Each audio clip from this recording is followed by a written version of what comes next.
What's up, y'all? It's your girl Ashanique back at it again with another video on my morning walk. And I want y'all to see something that I came across that sparked a word, right? And we're almost there. And it's a tree, right? So in this tree, it looks like, make sure I ain't stepping on nothing, stuff is withering away. But here's the tree, guys, right? And so, as you can see on the ground, point to it, there's a branch. The leaves are dead. Let me get a little bit closer if I could. Right? Tree, branch broken off. Pretty big branch, actually. As you can see, it comes all the way down here. It goes all the way, right? And that's the top of it, right? And you see the leaves withered away. But then you see the tree right here. Green leaves. But then you look up here and there is a bunch of withered away leaves, right, in this living tree. And so what happened is there's a branch right there. That's the part that, let me get my finger on it. Wait a minute. I can't really get, but right here, right there where my finger is, that's where the tree had broken off. The branch had broken off. It's a big branch. And so on the other side, all you see is all of the leaves that had withered away, right? Due to that branch no longer being a part of the tree. Now the branch is still leaning on the tree.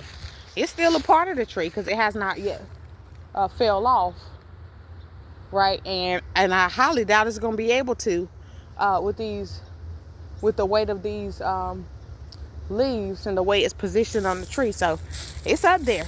You got a nice little good grip on the tree, but nevertheless,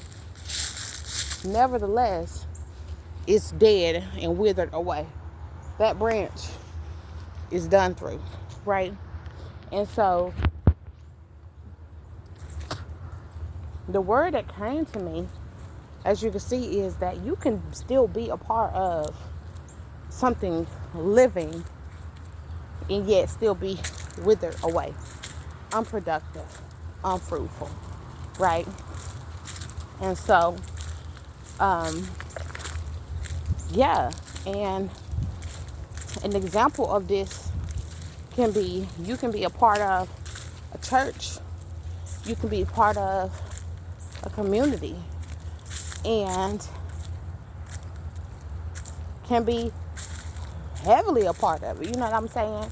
But you can still be unfruitful. You can still be withered away, right? And we actually see this a lot in this lifestyle, I guess you can say, this lifestyle of seeking righteousness, spirituality, and things like that. We see this a lot. And it just goes to show you that your fruits really do matter. You can claim to be a part of something. You can claim to serve the Most High, right? You can claim to be a follower of Yahushua Mashiach, the Messiah, the Son of God. You could claim all of these things and be connected to groups and organizations and churches that can back that. You can make it look good from the outside. You could be hanging on. You could be a part of it. But you could still be unfruitful and withered away on the wrong path, right? And walking. Y'all, side note, I don't know about y'all, but sometimes when you start walking, start itching. Your legs and the blood start flowing in your legs and stuff. But anyways, nevertheless, we shall continue. But yeah, you can be very much unfruitful. And so we want to be careful not to be like that dead branch hanging on that tree, right? We want to be careful that we are connected to the life source, that we are plugged in to the life source. And I say we because I myself is included, right? I'm included. These are lessons for me. These are things that I need to make sure of myself, right, on a daily, right, day by day, because even I myself, I fall short. I fall short, you know, a lot on this journey. I get stumbled up and tripped up, you know what I'm saying, a lot.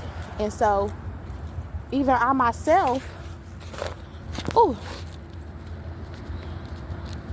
even I myself have to make sure that I am staying plugged in and making sure that I'm checking in with the source. All right, so now that we got that out, let's talk about ways that you can actually do that, right? Ways, logical ways, practical ways that you can actually do that. And here's one way I've been practicing, right? Think of your mind as a room. And in that room, there's you, of course, and whoever else you allow in there, right? The ideal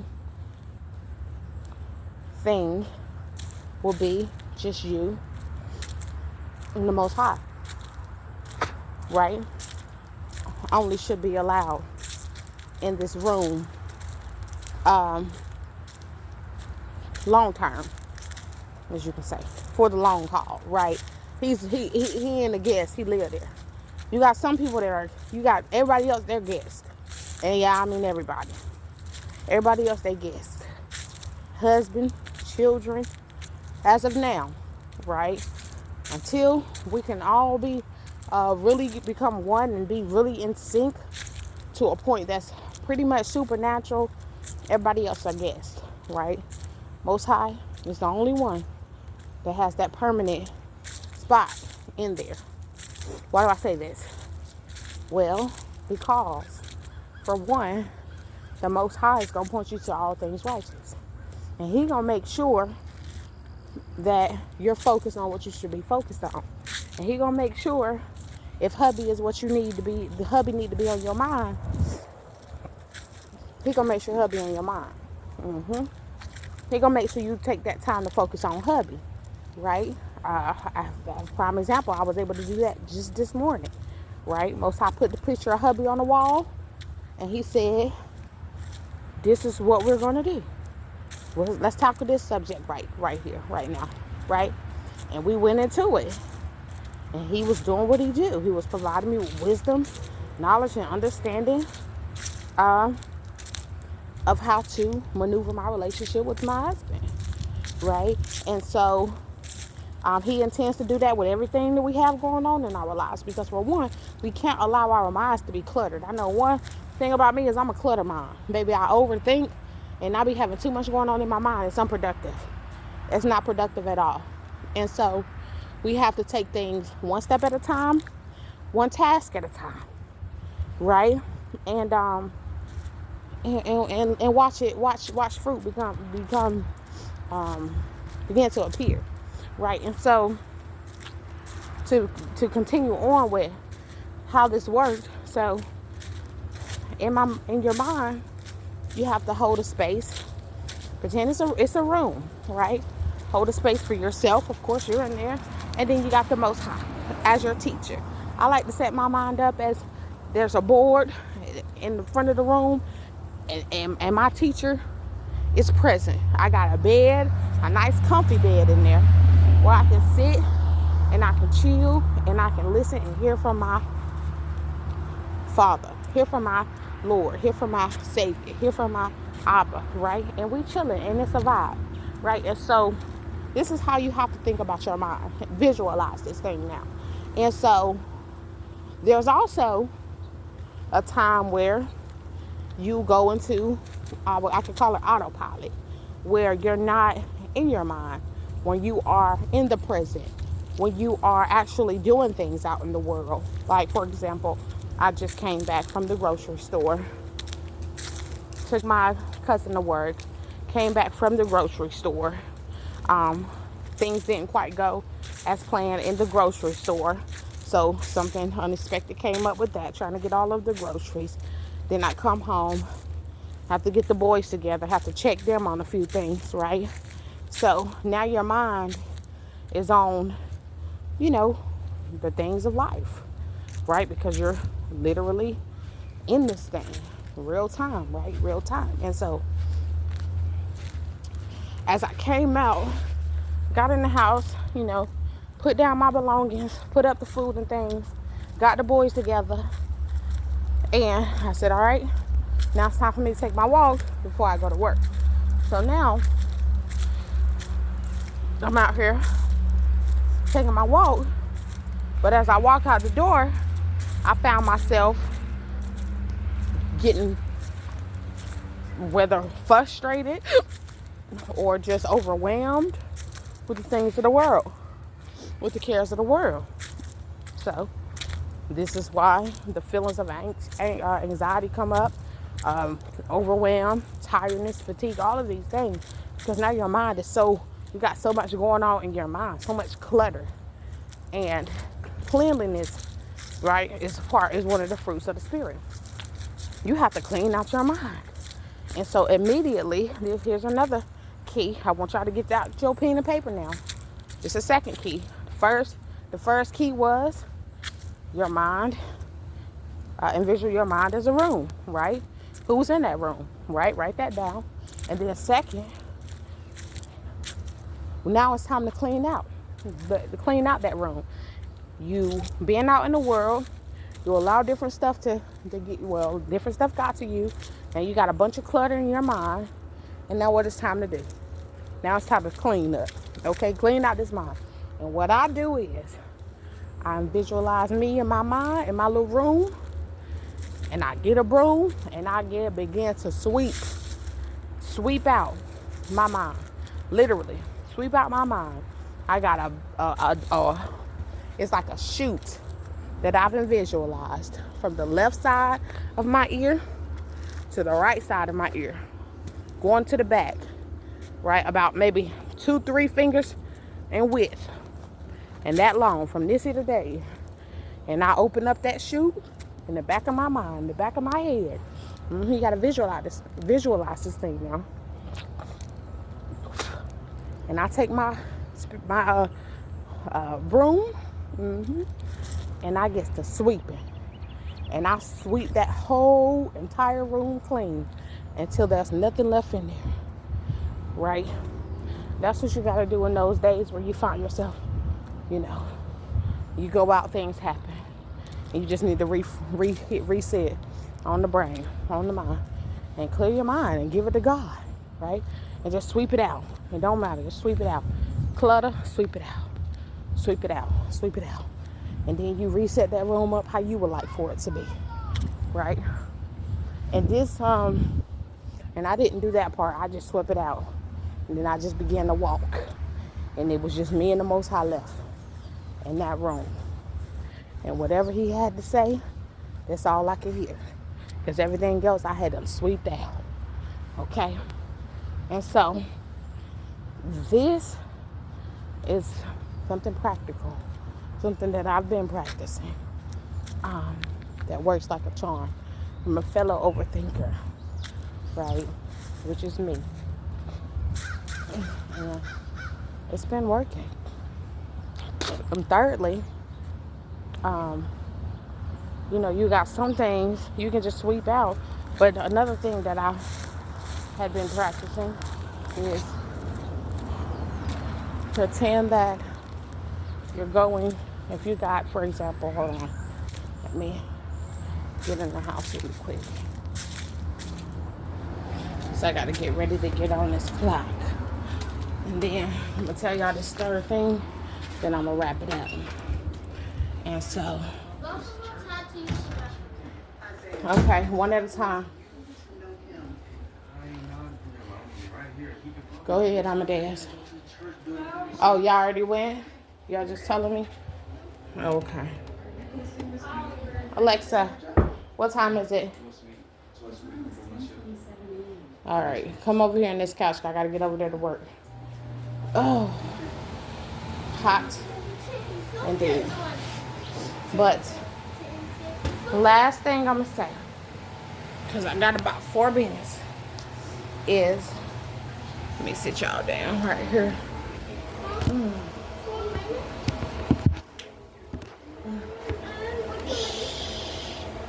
I'm recording a video. Y'all supposed to be watching this movie. That's what y'all doing right now. So I'll give y'all further instructions. But can you pass me that bottle behind you, please? And so, y'all, excuse me, I got food for y'all in just a moment. Let me get logged in and I'll get y'all some food prepared. And so, the last thing that I have been practicing is this morning, you know, I woke up. I had a lot of things on my mind. And, oh, hold that thought. Gotta go get my other phone. All right, and so,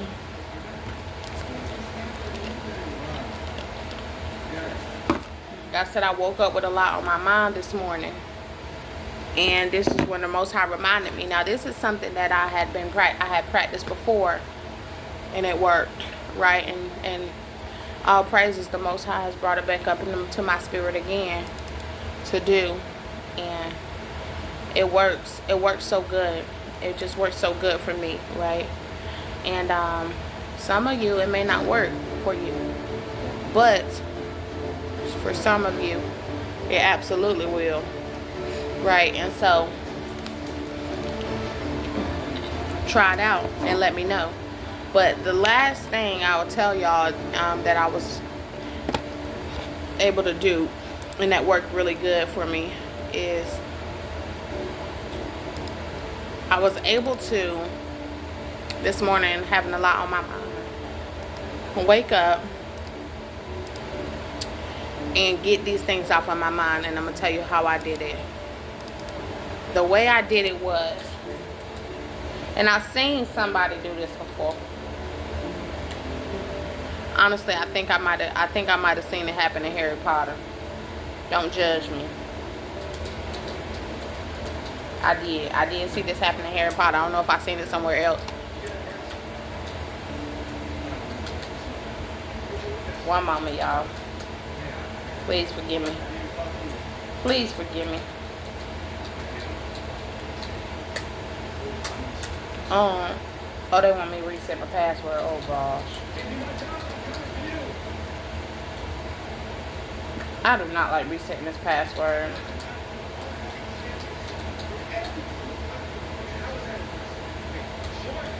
They make us reset this password so many times, like, child, come on, bro. They'll make sure nobody get the thing. They gonna make sure don't nobody get access to that. Y'all, forgive me, hold on. Oh, and I could pause y'all, but we just gonna make this real quick.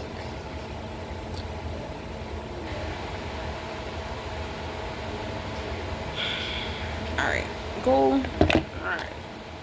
And so, but yeah, so what I did was, the first thing that was bothering me, I said, you know what? I'm finna remove this out of my brain and I'm finna give it to God.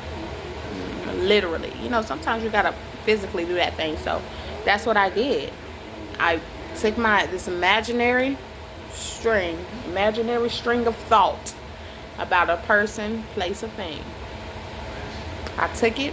I located where part of my brain that was I could feel that pressure, that person at. And I say, all right, that's where the pain coming from.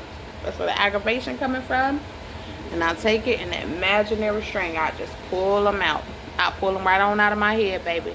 And I let it float up, give it to God. And then I did that. I had to do that maybe like 3 times. I had to get like 4 things off my brain. I'm doing it right now. Let go, let God, let it go. It's out of there. Feel some more pain, take it, let it go. It's out of there, right? And so that's what I have to do. That's what I have to do, and it's been working for me. Like, for me, I guess I can say I'm a very sensitive person.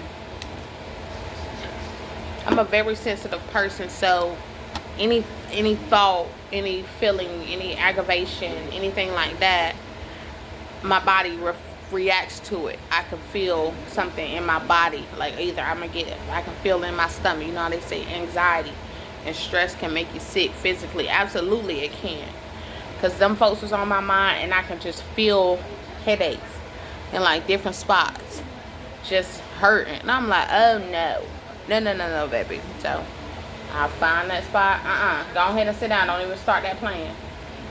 And so I would just feel that spot, and I would just take them on out, give them to God, give it to God, and then that thing go, and the headache ceases, and I'm at peace. You know, they say give it to God, and I'm at peace. And that's just it. That's it. It's as simple as that. It works. It works like a charm. So, like I said, it's not gonna be for everybody, but whoever this is for, y'all bless you. Take it one day at a time. You're not gonna get everything. I got this revelation. I did this before, I don't even know how long ago.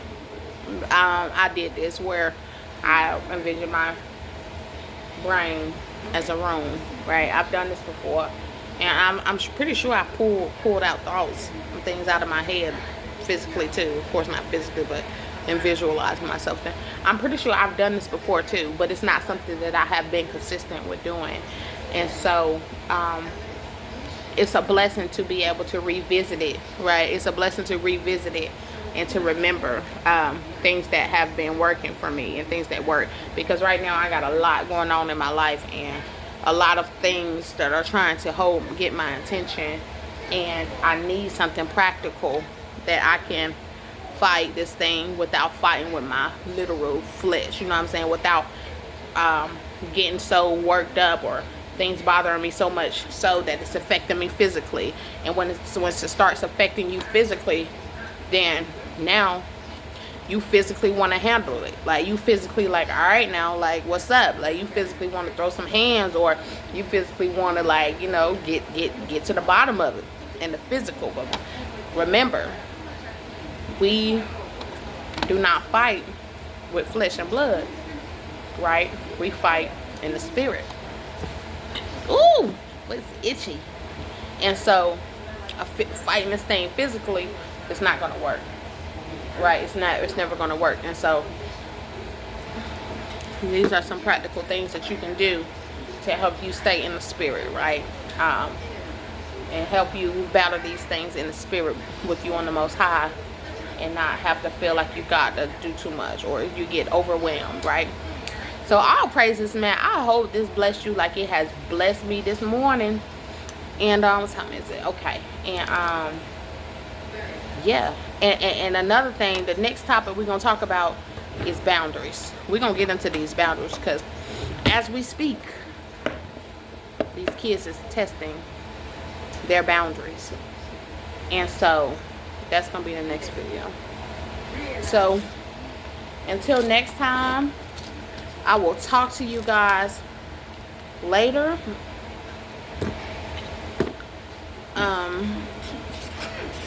Peace, love, and light in the highest way. All praises be unto the Most High Yah. That's our King, right? And until I see y'all next time, later.